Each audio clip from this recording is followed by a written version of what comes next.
السلام عليكم ورحمة الله وبركاته. أهلا بيكم حبايبي. الغرزة اللي هنتعلمها مع بعض النهاردة هي الغرزة الفرنسية أو الفرنش نوت، ودي من الغرز المهمة جدا في شغل الإيتامي.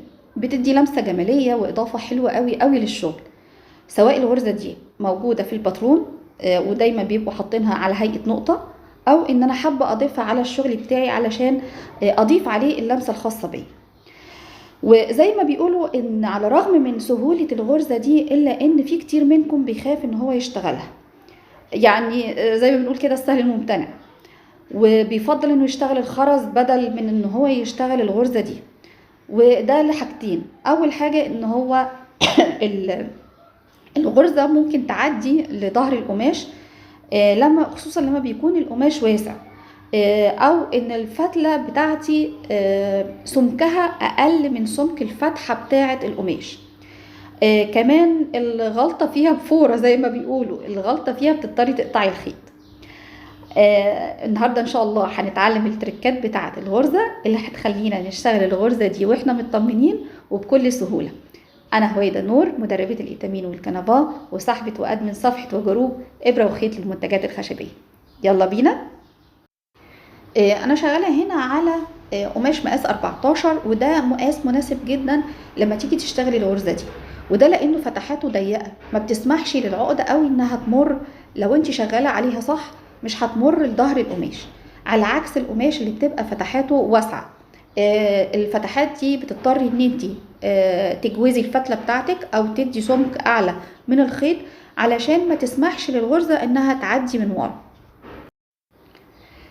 بثبت الخيط بتاعي بعقدة من فوق، وبعد ما بخلص زي ما اتفقنا قبل كده بقص العقدة. ولو انا شغالة في جزء من التابلو ممكن اقدر ان انا اثبت في الخيوط بتاعة الشغل اللي انا اشتغلتها من ورا، وهسيب لكم فيديو خاص بتثبيت الخيط في البداية والنهاية تحت الفيديو. بخرج بحدد مكان الغرزة بتاعتي. طبعا لو انا بشتغل من باترون يبقى لازم هلتزم بالمكان بتاع الغرزة في الباترون. اما لو انا بشتغل بشكل عشوائي كاضافه للشغل بتاعي، او حابه ان انا احط بصمتي على الشغل، فهحط في المكان اللي انا شايفه انه هيكون مناسب بالنسبه للشغل بتاعي. هبتدي الف الخيط حوالين الابره بتاعتي، ادي مره وادي التانية، وهنزل بالابره بتاعتي، ولكن اخد بالي اني ما ادخلش في نفس الفتحه اللي خرجت منها الابره، لكن هدخل في اقرب مكان منها ويكون في نسيج علشان خاطر العقده ما تدخلش او تعدي من الناحيه التانية. هنزل بصوا العقده ازاي لتحت، وهشد شده خفيفه بايدي التانية، لكن اخد بالي كمان ان ما شدش قوي علشان خاطر ادي الفرصه للابره انها تعدي من العقده. هشد بالراحه وهفضل مثبته ايدي لحد العقده ما تعدي علشان العقده ما تفلتش. شايفين شكلها حلو ازاي؟ ادي اول غرزه بتاعتنا. نكرر الغرزه كمان مره. ادي هدخل من هنا، وادي الابره بتاعتي هلف حواليها الخيط، ادي مره وادي التانية، وهدخل اقرب مكان للفتحه اللي انا دخلت منها، هنزل بالابره واشد بايدي، انزل العقده لتحت وهشد شده خفيفه، وابتدي اسحب الابره بتاعتي تعدي من الناحيه التانية. هنا شويه ايدي ما كانتش مظبوطه قوي. بصوا فرق الغرزه هتلاقوها مختلفه عن الغرزه الاولانيه اللي عملناها، وده علشان ما شدتش ايدي كويس. كويس ان حصل كده واحنا مشغلين مع بعض. هنبتدي نعمل واحده تانية. ادي الابره هلفها مره والتانية، هنزل بالابره لاقرب مكان بالراحه خالص، هشد الشده الخفيفه بتاعتي وابتدي اسحب الخيط بتاعي. اخد بالي ابقى شده كويس، ايوه كده تمام. شفتوا فرق الشكل ما بين الغرزتين؟ واحده كمان. ادي الخيط بتاعي هلف واحده اتنين، وهنزل بالابره اقرب مكان، وهشد الغرزه بتاعتي لتحت واثبت ايدي بشده خفيفه وابتدي اسحب الخيط بتاعي. من الحاجات الحلوه قوي اللي بنستعمل فيها الغرزه دي ان انا لو حابه اعمل عندي زهره، حابه اعمل حبوب اللقاح اللي بتبقى موجوده جوه الزهره، دي بقدر اعملها بالغرزة دي، وبيبقى شكلها حلو قوي ومنمنم جدا جوه الزهر.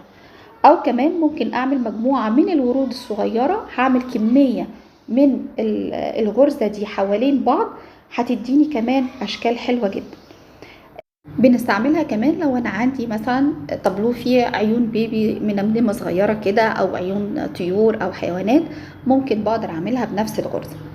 كمان بستعملها لو انا عندي حروف وعليها نقطة زي حرف الاي او اي، لو انا بشتغل بحروف عربي يبقى هعمل النقط بتاعتها بنفس الغرزة دي. اتدربي على الغرزة دي كويس قوي، اتدربي عليها على قطعة قماش غير القطعة اللي انت بتطرزي عليها، وبعد ما تتقنيها ابتدي طبقيها على القماش والباترون بتاعك، هتلاقوها الغرزة سهلة جدا وجميلة جدا. كمان الناس اللي بتخاف انها تشتغلها وتستسهل انها تشتغل بالخرز، لا جربوا وشوفوا النتيجة بتاعتها بعد ما تعملوا الطريقة الصحيحة لاستعمال الغرزة، هتلاقوا الغرزة اسهل بكتير وتطبيقها احسن بكتير. زي ما انتم شايفين قد ايه الموضوع سهل وبسيط. وده كان فيديو النهاردة، الفيديو الخاص بشرح العقدة الفرنسية او الفرنش نوت. يا رب يكون الشرح كان وافي بالنسبة لكم، واكون قدرت اوصل لكم الطريقة الصحيحة اللي تقدروا تشتغلوا بيها الغرزة دي بكل سهولة.